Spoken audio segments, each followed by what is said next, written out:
ममता काले जी, क्या वाकई ईडी परेशान कर रही है अरविंद केजरीवाल को? भाई वो ये कह रहे हैं कि ईमानदार हैं, ये कह कर तो आपने मनीष सिसोदिया जी को अंदर भिजवा दिया, ये कह कर आपने संजय सिंह को अंदर भिजवा दिया, अब आप क्या चाहते हैं कि वो भी अंदर चले जाएं?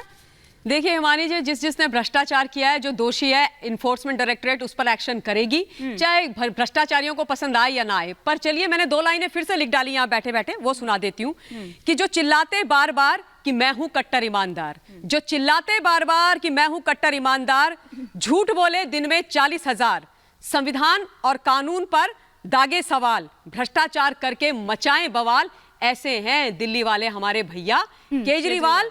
और उनसे अब दिल्ली पूछ रही ये सवाल कि रातों रात आप कल चले गए हाईकोर्ट में सम्मन्स को चैलेंज करने के नाम पर आपका असली मकसद केजरीवाल साहब था अपने आप को गिरफ्तार होने से बचाने का। अब गिरफ्तारी के बारे में भी थोड़ा अरविंद केजरीवाल जी को एक्सपोज किया जाए। ये वही अरविंद केजरीवाल हैं बाय द वे हिमानी जी, जो पुरजोर आवाज में चिल्ला के कहते थे मैं गिरफ्तारी से नहीं डरता, आओ मुझे गिरफ्तार करो, मनीष को गिरफ्तार कर लो, संजय को गिरफ्तार कर लो, मैं गिरफ्तारी से नहीं डरता। ये वो अरविंद केजरीवाल हैं जिन्होंने बोला था कि भाई देखो ऐसा है, अगर कोई भी आम आदमी पार्टी के अंदर किसी भी प्रकार की चोरी भ्रष्टाचारी करेगा तो वो मेरा सगा नहीं है, उसको जेल जाना पड़ेगा। और मनीष, अगर कल को मैं चोरी करूं ना तो मैं भी तुम्हारा सगा नहीं हूं, मुझे भी जेल जाना पड़ेगा। इन्होंने ही बोला था कि केंद्र की सरकार मुझे गिरफ्तार करवाना चाहती है पर मैं गिरफ्तारी से डरता नहीं हूं। तो आज क्यों गिड़गिड़ा रहे थे भाई कोर्ट में? आज क्यों हाथ जोड़ करके बोल रहे थे क्या है? धर्मेंद्र भारद्वाज जी, क्विक रिएक्शन, मुझे गिरफ्तार नहीं, दुष्यंत जी और आरपी सिंह जी का रुख करूंगी। क्या स्ट्रैटेजी है? चुनावी स्टंट है ये? आ रही है दुष्यंत जी। साजिश के तहत की जा रही है, षड्यंत्र के तहत की जा रही है, कोई भ्रष्टाचार के मामले में नहीं है। षड्यंत्र है ये? कौन सा षड्यंत्र है? उन्होंने इतना बड़ा भ्रष्टाचार किया है, भ्रष्टाचार के लिए जो भ्रष्टाचार उन्होंने किया है उसके सबूत के तौर पर इनके लोग, चाहे सी अरविंद हो, जो मनीष सिसोदिया जब शराब मंत्री थे उनके सचिव हुआ करते थे, IAS अधिकारी, लिख के उन्होंने दिया है कि भाई अरविंद केजरीवाल के घर में 2% से 12% कर दिया बिना GOM के, कमीशन जो होता है शराब व्यापारियों का। तो ये तमाम चीजें हैं, ये सीरियस मैटर है, ये मजाक का मैटर नहीं है। सामने आ नहीं रही है। डॉज करने के लिए कोई भी ये जो पॉलिसी थी, पॉलिसी को रद्द कर दिया गया। एक सेकंड, एक बार रिएक्ट तो करने दीजिए उनको, रिएक्ट तो करने दीजिए। आपने आम आदमी पार्टी ज्वाइन कर ली क्या दुष्यंत जी? आम आदमी पार्टी ज्वाइन कर ली क्या? नहीं, आम आदमी पार्टी क्या सच्चाई ज्वाइन कर रखी है? हमने सच बोलेंगे हम। एक अरविंद केजरीवाल को दबाने का प्रयास इसलिए हो रहा है कि वो इंडिया अलायंस के पाले में आ गए। दबाने का प्रयास हो रहा है, कल तक गिरफ्तारी की मांग कर रहे थे आप, जो इनके साथ चला गया, अजीत पवार को क्लीन चिट दे दी इन्होंने। छगन भुजबल के लिए कोर्ट में कहते हैं कि छगन भुजबल की फाइल नहीं मिल रही है। दुष्यंत जी, ये न्याय है, जस्टिस है। घरेंद्र भारद्वाज जी एक बार एक रिएक्शन दे दे, फिर उसके बाद मैं काउंटर रिएक्शन के लिए सरदार आरपी सिंह जी आपके पास आ रही हूँ। घरेंद्र भारद्वाज जी।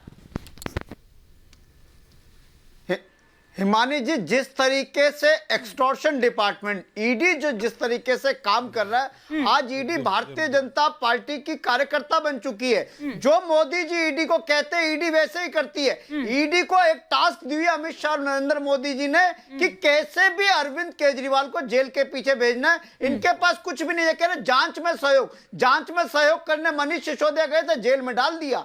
जांच में सहयोग करने सत्येंद्र जैन गए थे, उनको जेल में डाल दिया। जांच में सहयोग करने संजय सिंह गए तो उनको जेल में डाल दिया, क्योंकि पीएमएलए एक्ट में कई धाराएं ऐसी हैं जिसमें जमानत का प्रावधान नहीं है, इसलिए पीएमएलए एक्ट लगवाते हैं ईडी से कह के। इसलिए जुडिशरी है, जुडिशरी पे आपको भरोसा नहीं है। घरेंद्र भारद्वाज जी, आप क्या बात करते हैं? बोल रहे हैं कि बार-बार आपके ऊपर में सुप्रीम कोर्ट है, हाई कोर्ट है, डिस्ट्रिक्ट कोर्ट है, ट्रायल के नाम क्या पे जेल में डालने की साजिश है? अंधा हो गया है क्या? आपको उस पर भरोसा नहीं है? अरे रुक जाइए, की व्यवस्था चलती है, रूल ऑफ लॉ है यहाँ। आपके जैसे आप जैसे लोग नहीं, पर्सनल कमेंट ना करें और आप पॉलिटिकल पार्टी को जो बोलना है बोलिए, लेकिन यदि आप एक बीजेपी का वकील है, ये बीजेपी का वकील है। घरेंद्र भारद्वाज जी आराम से बात करते हैं, आराम से बात करते हैं और निजी टीका टिप्पणी से बचते हैं। निजी टीका टिप्पणी से बचते हैं। घरेंद्र जी आप इतना नाराज किस लिए हो रहे हैं? ये दलाल नाराज क्यों बोल रहा है? हाँ, ये दलाल बीच में क्यों बोल रहा है? इस तरह से नहीं, प्लीज इस तरह से नहीं। घरेंद्र जी इस तरह की भाषा की उम्मीद मैं आपसे नहीं करती। घरेंद्र जी एक सेकंड, अमिताभ जी, इस कानून के दलाल को चुप कराओ। सुनिए ना, नहीं घरेंद्र जी इस तरह की भाषा की, इस तरह की मैं आपसे नहीं एक्सपेक्ट करती कि आप इस तरह की भाषा का इस्तेमाल करेंगे। घरेंद्र जी आपके साथ इतनी डिबेट कर चुकी हूँ मैं, लेकिन कम से कम इस तरह की भाषा तो नहीं आपने कभी प्रयोग करी। फिर ये इस तरह की भाषा आप बात रखिए, आप काउंटर। सबने, मैं चुपचाप सुनता रहा। ठीक है, बट आप इस तरह की टीका टिप्पणी तो नहीं करिए ना। मैंने बोला काउंटर आप लोग ही ना, काउंटर नहीं तो आप ईडी पे कैसे कर सकते हैं? चले आप लोग ही ना, काउंटर ये थोड़ी पर आप इस तरह की टीका बोला, टिप्पणी मैंने ना सुना ना करिए, इनको, ऐसे शब्दों का इस्तेमाल ना करिए। बोला, मैंने सुना। हाँ ठीक है, लेकिन आप इस तरह के शब्दों का इस्तेमाल तो मत करिए। आप सीबीआई वो ये कह रहे हैं बस कि आप क्यों बार-बार सरकार का टूल है आप अराजक हैं, आप अनार्किस्ट हैं। अमिताभ जी, अब देखिए फिर आप भी वही कर रहे हैं, फिर आप भी वही कर रहे हैं, तो फिर उनमें और आप में क्या फर्क रह गया? अगर इसी तरह से डिबेट चल रही है कि एक इधर से पत्थर मारेगा, दूसरा उधर से पत्थर मारेगा। हिमानी जी, इनको किसी पे भरोसा नहीं है, इनको सुप्रीम कोर्ट पे भरोसा है, नहीं मैं आप दोनों को रोक रही हूँ, आप दोनों को रोक रही हूँ। घनेंद्र जी, आपकी बात आ गई। घनेंद्र जी, जब इसने बोला मैंने सुना ना, ये आदमी कौन होता है मेरे बीच में बोलने वाला? आप किस तरह से बात कर रहे हैं? काउंटर आप लोग ही ना, ये थोड़ी लेगा काउंटर। ठीक है, शांत आराम से हम एक सार्थक बहस कर सकते हैं, तर्क रख सकते हैं। जब इस अमिताभ सिन्हा ने बोला, मैंने सुना ना इस अमिताभ सिन्हा को, ये कौन होता है बीच में बोलने वाला? इस तरह की भाषा का कैसे आप इस्तेमाल कर रहे हैं?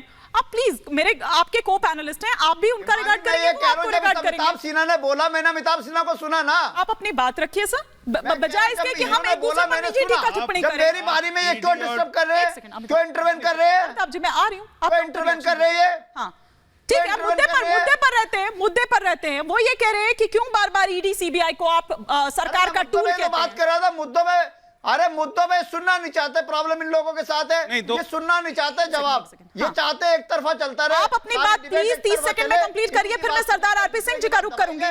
सरदार आरपी सिंह जी से मैं काउंटर रिएक्शन लूंगी, आप अपनी बात कंप्लीट करिए। हिमानी बहुत विनम्रता से कह रहा हूं कि नरेंद्र मोदी जी की सरकार अरविंद केजरीवाल के पीछे हाथ धो के पड़ गई है। नरेंद्र मोदी जी ने तय कर लिया कि लोकसभा चुनाव उन्हें बगैर विपक्ष के लड़ना है। सारे विपक्ष को लोकसभा चुनाव से पहले जेल में डालने की साजिश रची है।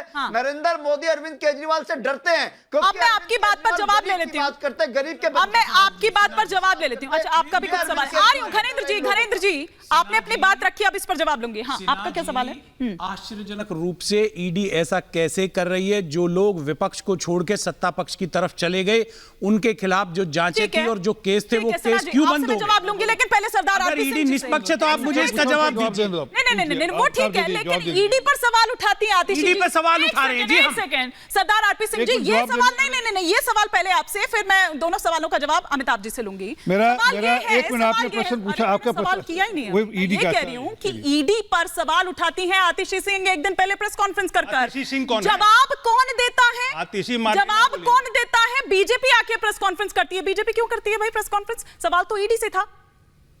सरदार आरपी सिंह जी। धन्यवाद।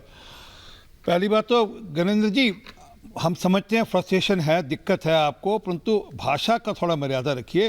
आप अच्छे लोगों में से हैं, झाड़ू में से, उन लोगों में से जिन पे अभी झाड़ू चला नहीं है दिमाग पर, इसलिए थोड़ा भाषा ठीक रखिए। नहीं, आप उनको नसीहत दे रहे हैं, लेकिन आप खुद अरे उनको बहुत अच्छे लोगों में से ये। अच्छा, दूसरी बात, स्तर मत गिराइए ना। ये बताइए, 5 लोग आपको याद है, 5 आपने मंत्री, पूर्व मंत्री, अब आपने कांग्रेस के अरेस्ट किए, कहां पर? पंजाब में। उप मुख्यमंत्री भी अरेस्ट किया, किसने किया? Vigilance department. ये मेरी बात का जवाब, आप ही बात का जवाब दे रहा हूं। मेरी बात का जवाब नहीं है। बात का जवाब है। ईडी पर सवाल उठाए जाते हैं कि ईडी प्रेस रिलीज कब से जारी करने लगी? ईडी को कुछ कहना है तो कोर्ट में कहे जाकर। सुनते लीजिए हमारी, वो जो विजिलेंस डिपार्टमेंट जिसने अरेस्ट किया, वो क्या कार्रवाई इसलिए कर रहा था कि कोई वहां पर झाड़ू की सरकार चाहती थी कि कार्रवाई हो? वो क्योंकि वहां चोरी करते पकड़े गए थे कांग्रेस के लोग, इसलिए उनको अरेस्ट किया।